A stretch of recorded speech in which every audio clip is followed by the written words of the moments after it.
പരിശുദ്ധ കന്യകാമറിയം ലോകത്തിന്റെ പല സ്ഥലങ്ങളിലും പ്രത്യക്ഷീകരണം നടത്തിയിട്ടുണ്ട്.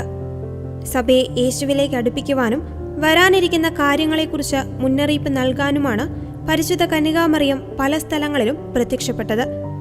അതിൽ സുപ്രധാനമായ ഒരു പ്രത്യക്ഷപ്പെടലാണ് 1911 ലെബനനിലെ സൈഡനടുത്തുള്ള മൻറയിൽ നടന്ന പരിശുദ്ധ കന്യകാമറിയത്തിന്റെ പ്രത്യക്ഷപ്പെടൽ.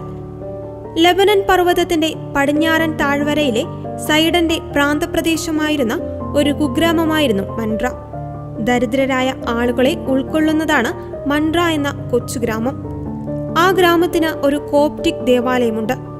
ആ ദേവാലയത്തിന്റെ ഗ്രോട്ടോയിലാണ് പരിശുദ്ധ കന്യകാമറിയം പ്രത്യക്ഷപ്പെട്ടത്. ഈ ഗ്രോട്ടോയിൽ മുൻപും പരിശുദ്ധ കന്യകാമറിയം പ്രത്യക്ഷപ്പെട്ടതായി അവകാശപ്പെട്ടിരുന്നു. 1911 ജൂലൈ 11 രാവിലെ ഈ ഗ്രോട്ടോയിൽ 60ഓളം പേർ കുർബാനയ്ക്കായി രാവിലെ എത്തിച്ചേർന്നു. തുടർന്ന് ഫ്രഞ്ച് വൈസ് കൗൺസിലിനു വേണ്ടി പള്ളിയിൽ ആഘോഷവും നടന്നിരുന്നു. പിന്നീട് ഏകദേശം 5 മണിയോടെ 50ഓളം സ്ത്രീകളുടെ ഒരു സംഘം അത്താഴം കഴിക്കുവാൻ ഗ്രോട്ടോയിലേക്ക് മടങ്ങി.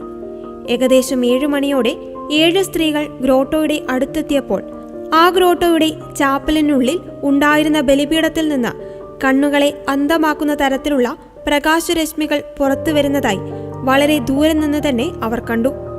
അവർ അടുത്തു വരും തോറും പ്രകാശരശ്മികൾ പല നിറത്തിലായി പ്രകാശിക്കുവാൻ തുടങ്ങി.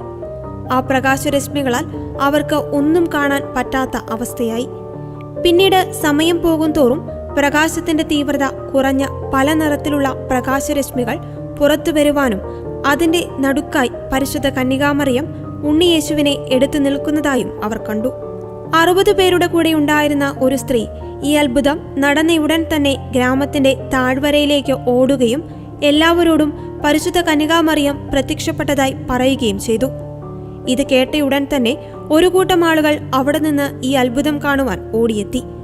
പരിശുദ്ധ കന്യകാമറിയത്തിന്റെ ഈ പ്രത്യക്ഷപ്പെടൽ 3 മണിക്കൂറാണ് നീണ്ടുനിന്നത്. പരിശുദ്ധ കന്യകാമറിയം പ്രത്യക്ഷപ്പെട്ടതിന്റെ വാർത്ത സൈഡോണിൽ അറിഞ്ഞതിനു ശേഷം 400 പേർ കൂടിയെത്തി അവർക്കും ആ അത്ഭുതം കാണുവാൻ കഴിഞ്ഞതായും പറയപ്പെടുന്നു. ഗ്രോട്ടോയിൽ നിന്ന് പുറപ്പെടുന്ന പ്രകാശം ഏകദേശം 500 അടി പുറത്തേക്ക് നീണ്ടു. പ്രകാശരശ്മികൾ പിങ്ക് നീല നിറത്തിലുള്ളതായിരുന്നു. കണ്ണുകളിലേക്ക് തുളച്ചു കയറുന്ന തരത്തിലുള്ള പ്രകാശരശ്മികളാണ് ചാപ്പലിൽ നിന്ന് വന്നതെന്ന് ഈ അത്ഭുതത്തിന് സാക്ഷ്യം വഹിച്ചവർ വ്യക്തമാക്കുന്നു. പരിശുദ്ധ കന്യകാമറിയം ഒന്നും സംസാരിച്ചില്ലെങ്കിലും കന്യകാമറിയം ചുറ്റും നോക്കുകയും കണ്ണുകൾ ചിമ്മുകയും ചിരിക്കുകയും ചെയ്തുവെന്ന് അവർ പറയുന്നു.